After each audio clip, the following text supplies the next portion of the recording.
Kita sambung kitab Idamah Penuntut pula. Kitab Al-Jawharul Mahub wa Nabihatil Qulub, muka surat 102 kalau yang Jawi, kalau yang Rumi muka surat 189.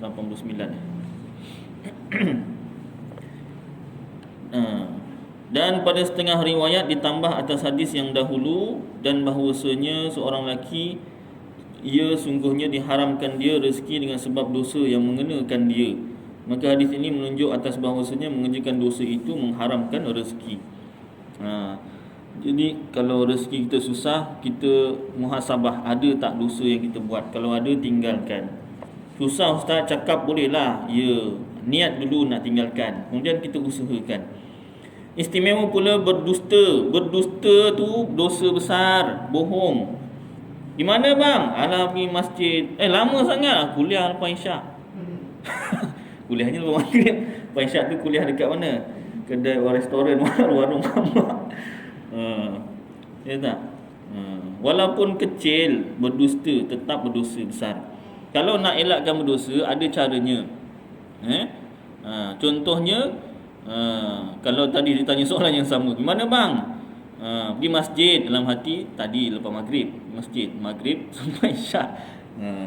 Lepas isyak tu aku buat lain dalam hati. Boleh ke macam tu ustaz? Pernah berlaku zaman sahabat Rasulullah SAW. Ada musuh nak kejar seorang sahabat. Lalu sahabat ni berlindung kat rumah salah seorang sahabat yang lain. Maka bila musuh tu sampai, dia tanya, si fulan bin si fulan ada tak? Ada tak dekat sini? Ya tak? Ada tak dekat rumah dia tu lah, dia tanya, ada tak dekat sini? Yang sahabat ni jawab apa? Dia buat bulatan dekat belakang rumahnya, lantainya pasir, jadi buat bulatan dekat belakang, tunjuk dekat dalam bulatan. Dia tak ada dekat sini. Tangan ni nunjuk dekat bulatan tu. Si fulan bin si fulan tak ada dalam bulatan ni. Bulatan pun kecil. Tak ada dalam bulatan. Tapi dia kata si fulan tak ada di sini. Dia tak sebut bulatan. Bulatan tu dia tunjuk kat belakang. Nampak? Maka selamatlah sahabat dia yang nak dikejar musuh tu tadi.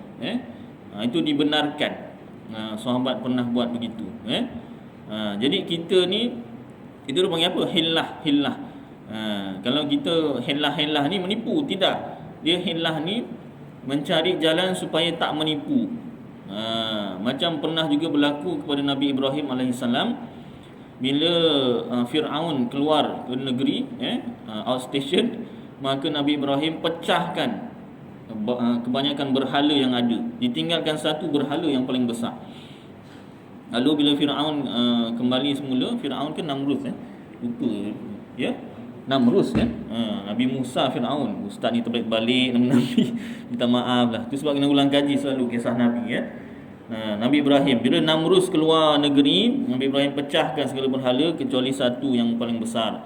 Bila Namrud kembali semula dalam negeri, Namrud tanya, ni siapa yang pecahkan berhala ni? Sebelum tu Nabi Ibrahim dah lepas pecahkan, gantungkan kapak atas leher berhala yang besar. Lalu Nabi Ibrahim jawab, bila ditanya Namrud, siapa yang pecahkan semua berhala ni? Nabi Ibrahim kata, itu yang paling besar. Jadi jawapan Nabi Ibrahim tu, itu bukan menipu. Bukan Nabi Ibrahim jawab yang pecahkan semua ni yang berhala yang besar tu, bukan. Maksud Nabi Ibrahim, berhala paling besar itu. Nabi Ibrahim tak jawab pun soalan si Namrud. Tapi nak mengelirukan si Namrud ni tadi. Namrud ke Namrud Ustaz? Dalam kitab ada sebut Namrud, ada sebut Namrud Zal. Jadi Nabi Ibrahim kata, paling besar inilah dia. Inilah dia paling besar.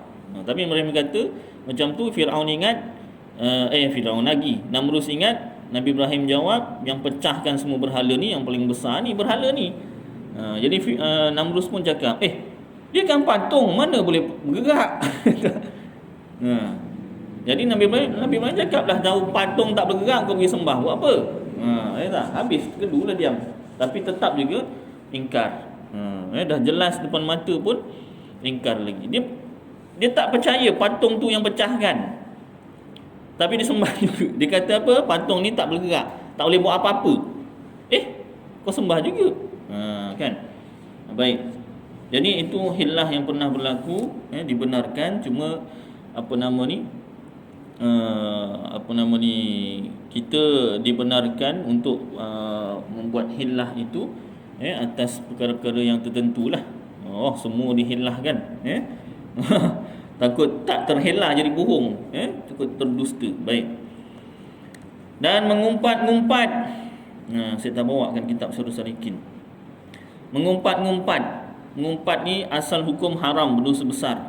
Pernah diibaratkan oleh Rasulullah sallallahu alaihi wasallam seperti makan daging saudara yang kita umpat tu mentah-mentah. Dalam kitab Syarah Salikin disebutkan hukum asal mengumpat haram. Kemudian ada ketika mengumpat itu wajib. Seperti contoh menyatakan jangan kau belajar dengan si fulan bin fulan, dia ajaran sesat, itu wajib. Ada ketika diharuskan mengumpat, saya tak baca, tak ingat semua. Jadi maknanya mengumpat tu ada hukum-hukum tertentu, tapi hukum asal dia berdosa besar. Apa dia mengumpat? Cerita keburukan orang lain, cerita keburukan si A kepada si B, yang mana A tak suka kita ceritakan perkara tu, walaupun memang si A buat perkara tu. Tapi kalau kita cerita keburukan si A sedangkan A tak buat pun perkara tu, itu dah bukan mengumpat, dah naik satu makam lagi, dipanggil fitnah, lagi besar dosanya. Baik. Dan banyak tidur, banyak tidur juga menghalang rezeki. Itu mewajibkan papa. Papa ni miskin lah. Dan demikian lagi tidur bertelanjang, tidur pakai baju ataupun seluar, panas, pakai seluar lah, jangan sampai telanjang. Apabila tiada menutup dengan suatu, dan makan sesuatu pada ketika berjunub, itu antara perkara amalan mendatangkan papa. Dan memudahkan dengan yang gugur daripada makanan, makanan yang jatuh-jatuh tu, kita buang tu kan, dan memudahkan dengan gugur daripada makanan. Jadi sebab tu makanan tu kita alas, ataupun pinggan tu kita alas. Kalau masa keluar 3 hari 40 hari tu panggil suprah tu kan, alas, supaya apa, kalau jatuh boleh ambil balik, alasnya tu bersih. Kalau meja, makan kat meja tu lap dulu. Jadi kalau jatuh kat meja ambil. Dan mengeringkan anggota dengan tepi kainnya. Tepi kain ni pakaian kita, kita berpeluh, lap dengan baju. Itu antara perkara bawa kepada papa. Apa kaitannya ustaz? Dah ulama kata macam tu. Dan membakar kulit bawang, dan menyapu rumah pada malam. Waktu malam jangan sapu rumah. Habis dah makannya malamnya bersepah apa semua. Sebab tu makan tadi kena alas satu. Kedua, nak sapu rumah siang, jangan malam. Apa kena-mena ustaz? Dah ulama kata macam tu. Saya tak peduli, saya nak sapu juga. Esok kalau apa-apa jangan tanya kenapa. Kenapalah aku apa-apa, jangan tanya. Dan meninggalkan sampah pada rumah. Sampah disuruh buang tak nak buang, sapu rajin pula. Sampah buang, jangan tinggalkan sampah. Mana dah malam, biasa malam kan dah tak ada sampah, buang. Dah tak ada nak tambah sampah lagi kan, buang. Kalau pagi masih nak buat sampah lagi, nak masak ada sampah, kan buat kerja rumah, korek pensel ke apa ke, sapu lagi kan, ada sampah. Jadi petang ke apa, malam tu dah tak tambah sampah, buang sampah. Dan berjalan di hadapan gurunya, tak hormatlah, lalu lalang depan gurunya, membawa kepada papa. Dan membasuh tangan dengan tanah. Kalau debu tanah ambil sembahyang tu lain, tayamum. Ini basuh tangan dengan tanah, kotor lah. Dan menyeru akan dua ibu bapa dengan nama keduanya. Panggil mak bapak dengan nama mak bapak, tak boleh. Itu amalan membawa kepada papa. Panggil ibu dengan ayah, jangan panggil namanya. Dan meringankan sembahyang. Sembahyang diringankan. Dia sembahyang tapi dia ringankan. Maknanya mungkin buat yang sama ada yang pertama, buat yang wajib sahaja, yang sunat tak buat. Itu kira okey lagi, maknanya tak batal lah sembahyang. Kalau melambat-lambatkan sembahyang, tengok kalau dia lewat-lewatkan sembahyang sampai habis waktu, tu dikira meninggalkan sembahyang lah, meringankan sembahyang. Tapi kalau dia melambat-lambatkan tapi sebelum habis waktu dia sembahyang juga akhirnya, taklah dikira meninggalkan sembahyang, taklah kira berdosa. Maksudnya dia masih sembahyang dalam waktu.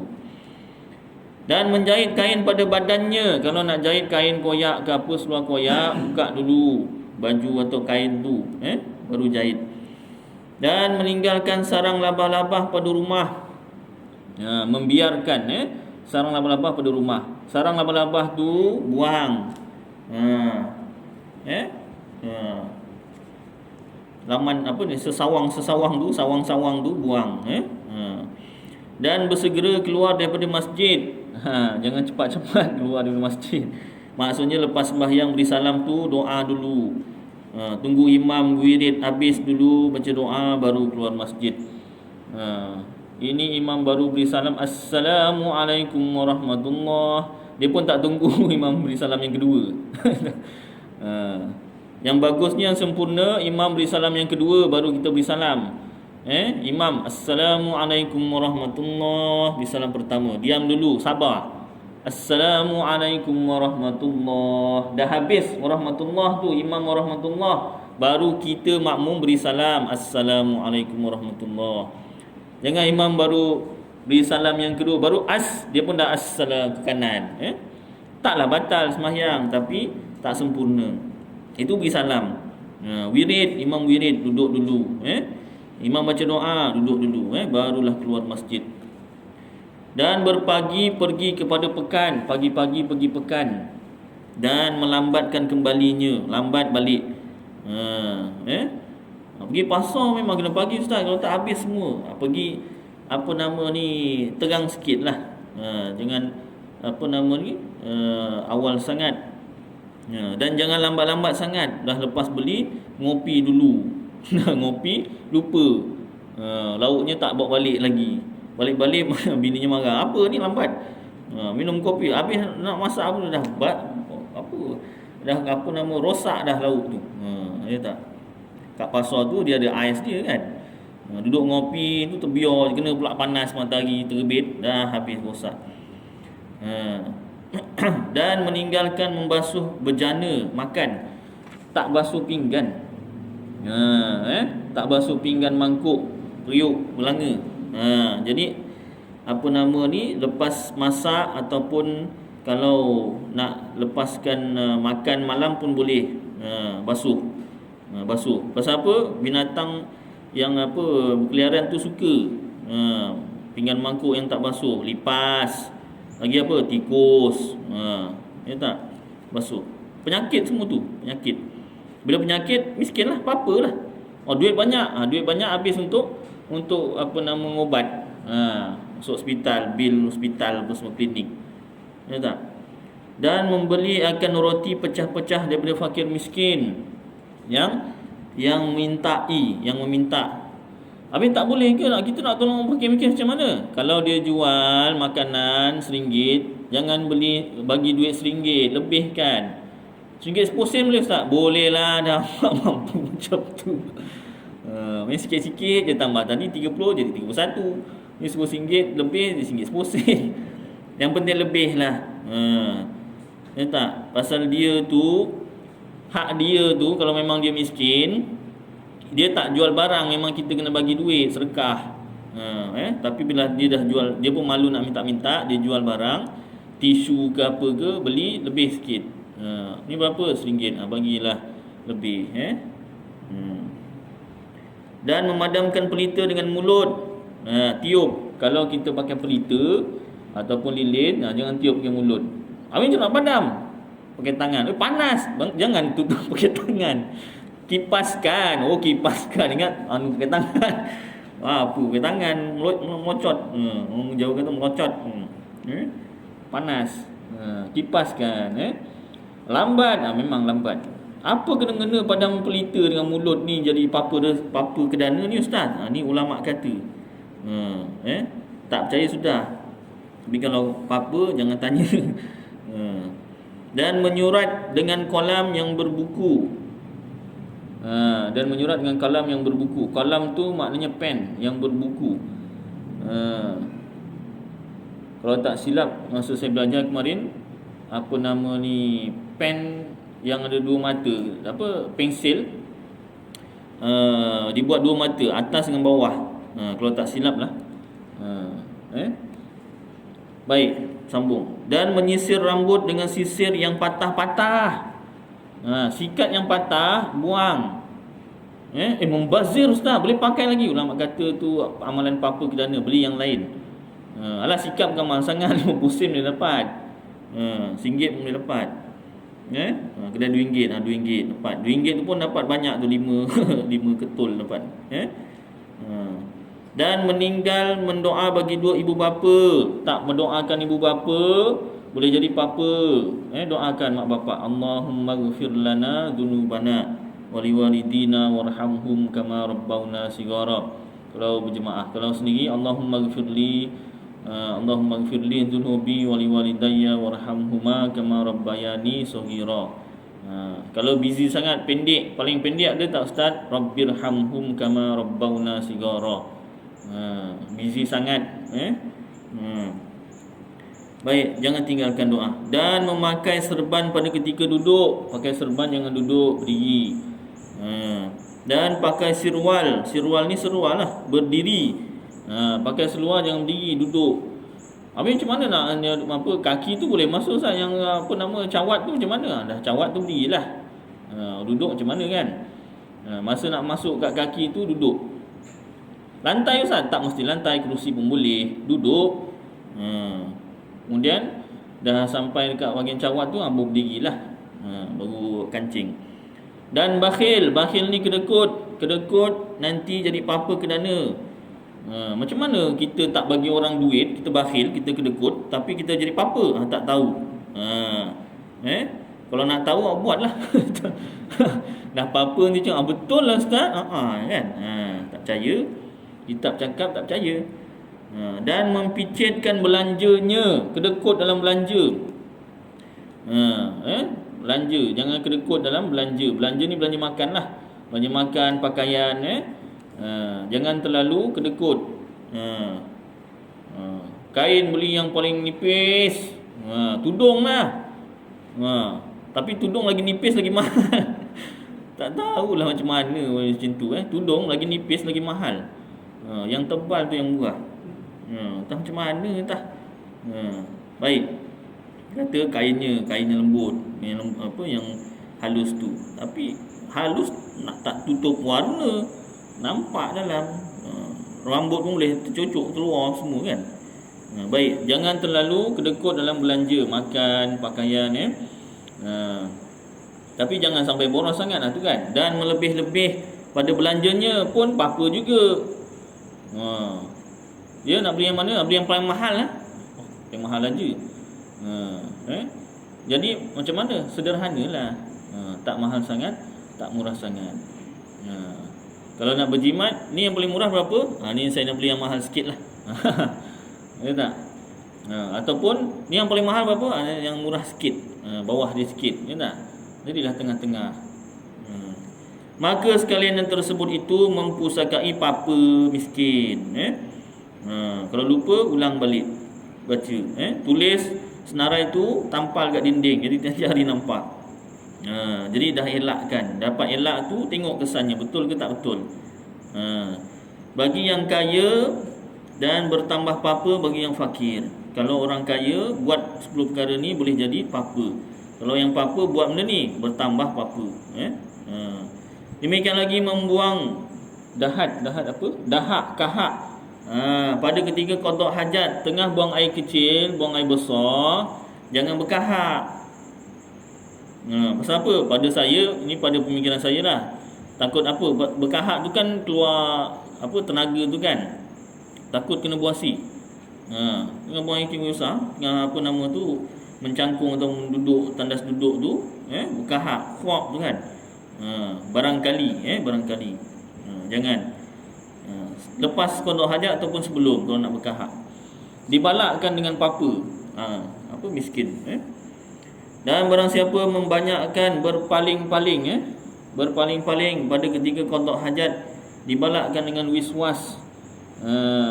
Kat sini waswas, waswas tu nama syaitan, wiswas tu apa nama sifat tak yakin, berpaling-paling pada ketika qada hajat, dibalakkan dengan wiswas. Baik. Jadi fokus je lah jangan tengok sana tengok sini. Dan membanyakkan berkata-kata pada ketika qada hajat, ditakuti atasnya daripada jin. Ketika qada hajat jangan bercakap. Apa hukumnya? Makruh. Dalam kitab fikih makruh. Iaitu ketika buang air kecil dan buang air besar. Walaupun tengah cangkung tapi tak keluar lagi, tak apa, boleh lagi bercakap. Dia ketika meneran tu. Dan memanjangkan berhenti pada tempat qada hajat, mempusakai penyakit hati. Qada hajat lama sangat, dah habis, dah tak ada najis pun, cangkung lagi ataupun duduk lagi baca surat khabar pula tu. Sekarang tak baca surat khabar, tengok handset. Asyik baik tak kecemplung dalam tu mangkuk tandas, kecemplung handsetnya, ambil tu sanggup. Handset mahal, tak? Baik, mempusakai penyakit hati, jangan lama-lama. Dah habis najis semua, dah cebok, dah keluar. Kata kil, kata setengah ulama, mempusakai penyakit buasir, lama sangat cangkung. Saya duduk pun barangkali boleh juga, tandas duduk kan. Dan barang siapa mengekalkan tilik tu tengok kepada barang yang keluar daripadanya, dibalakkan dengan kuning mukanya. Najis yang keluar tu jangan tengok, suka sangat tengok. Siap cerita orang, hari ni aku punya cair sikit. Hari ni warna ni, warna tu pula. Jangan. Apa hukumnya? Hukumnya makruh, taklah haram, tapi itu antara amalan yang tak elok. Dan meludah atas barang yang keluar daripadanya, dibalakkan dengan kuning giginya. Jangan ludah barang yang keluar daripadanya najis, kuning giginya. Itu antara amalan yang perlu dielakkan. Dan sabda Nabi SAW, la tamkhatu 'alal bauli wal ghaiti fa innahu minhu yakunal basuru. Artinya lebih kurang, jangan kamu buangkan dahak, yakni kahak, atas kencing dan berak, maka bahawasanya daripadanya jadi penyakit buasir. Dan jangan makan dan minum dan bersugi pada ketika qada hajat. Jangan makan, alah gula-gula je ustaz, tak boleh. Minum, bersugi, nak cepat, sambil berak sambil gosok gigi.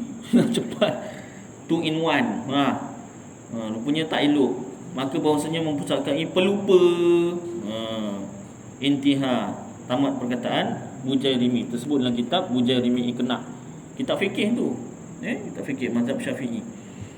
Dan sabda Nabi SAW, la yughni hadharun an qadarin wa du'a'u yanfa'u mimma nazala wa mimma lam yanzil wa innal bala'a la yanzilu fayatalaqahu ad-du'a'u fayatalijani ila yaumil qiyamati.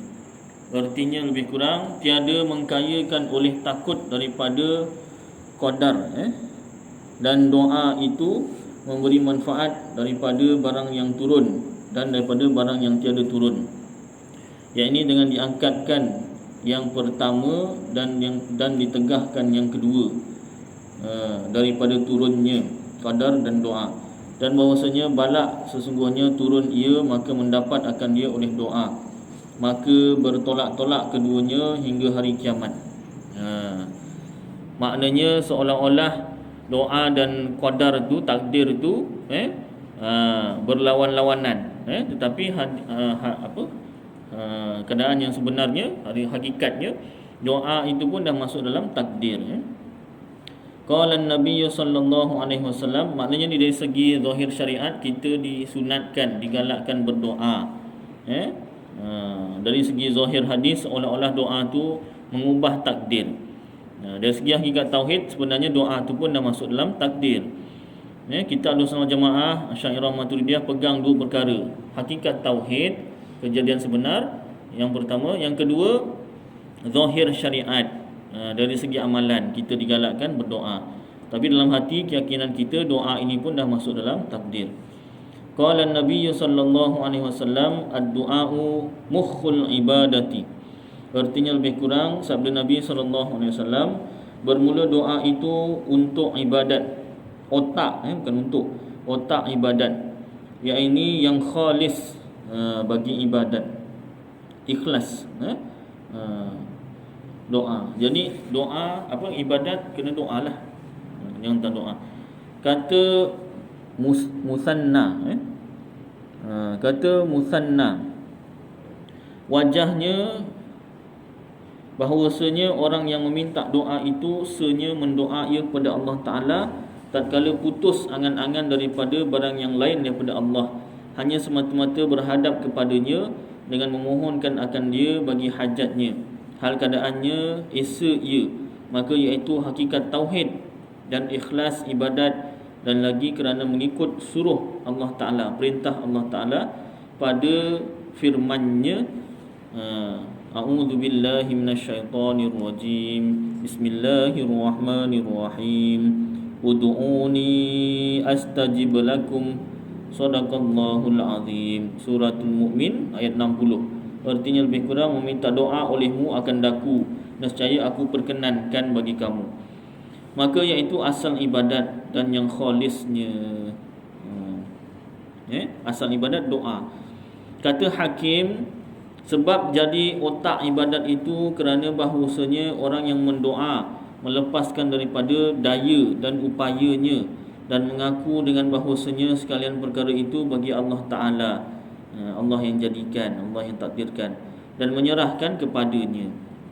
Waqala sallallahu alaihi wasallam, Inna Allaha yuhibbul mulihina fid du'ai. Artinya lebih kurang bahawasanya Allah Ta'ala kasih akan orang yang menyunggah-nyunggah, menyungguh-nyungguh pada meminta doa, iaitu yang melazimkan, yang membiasakan bagi meminta doa dengan ikhlas dan benar niatnya. Allah Ta'ala suka, Allah Ta'ala kasih. Jadi insya-Allah tuan-tuan, beberapa kelebihan doa semoga kita dapat amalkan dan sampaikan insya-Allah. Qul qawli hadza wa astaghfirullahal azim li wa lakum wa lisairil muslimina wal muslimat wal mu'minina wal mu'minat fastaghfiruh wa ya fawzal mustaghfirin wa ya najatat taibin. Wa sallallahu tabaraka wa ta'ala ala khairi khalqi sayyidina wa maulana Muhammad wa ala alihi wa sahbihi wa baraka wa sallam. Subhana rabbika rabbil izzati amma yasifun wa salamun alal mursalin walhamdulillahi rabbil alamin. Qabbalallahu minkum.